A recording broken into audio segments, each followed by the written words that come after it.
ভিক্ষুক রাস্তা দিয়া যায় আর জমিদারের পুত্রবধূও যায়। একজন সামনের থেকে আসতেছে, একজন সামনের দিকে যাইতেছে।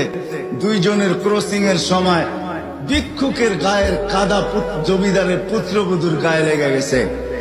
সে দুনিয়া আন্ধার করে ফেলছে, স্বামীকে ডাইকা নিয়ে আসছে, বলছে ভিক্ষুক আমার কাপড় নষ্ট করে দিছে। সে শুধু ভিক্ষুক ছিল না, বৃদ্ধ ছিল। বৃদ্ধ ছিল না শুধু, জীর্ণ ছিল, শীর্ণ ছিল। শরীরে কাপড় ছিল না, ফাটা চিরা কাপড় ছিল। পায়ে জুতা ছিল না, পেটে ভাত ছিল না। জমিদারের পুত্র সইতে পারে নাই, যৌবনী শক্তি সয় তো সয় কি কইরা তার স্ত্রীর গায়ে ভিক্ষুকের কাদা। বস সমগ্র শক্তিকে হাতে জমা করা, একত্র করা বৃদ্ধের গালে বসায়। বৃদ্ধ কিচ্ছু বলে নাই, শুধু উপরের দিকে তাকায় দুই তিনটা শব্দ উচ্চারণ করছেন।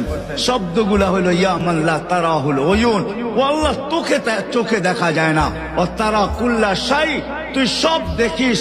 ফারা তারা মা বি, তুই কি দেখিস না আমার সাথে কি ঘটতেছে? এটা কি দেখিস না? বলতে দেরি যুবক, মরতে দেরি হয় না। জমিদার চলে আসছে, প্রতিশোধ নিবে। বৃদ্ধের একদিকে মুস্কি হাসি, একদিকে বলতেছে প্রেমের খেলা এমনই হয়। জিজ্ঞাসা করছে কিসের প্রেমের খেলা রে? বলছে ওর প্রেমিকার গায়ে আমার কাদা লাগছে, পায়ের কাদা লাগছে, ও সইতে পারে নাই। যৌবনী শক্তি দিয়ে আমার বৃদ্ধ গালে বসায় দিছে। আমাকেও একজন ভালোবাসে, সেও সইতে পারে না। সেও সইতে পারে না। ও তো থাপ্পড় দিয়া খেলতো, সে জান নিয়ে নিছে, জান।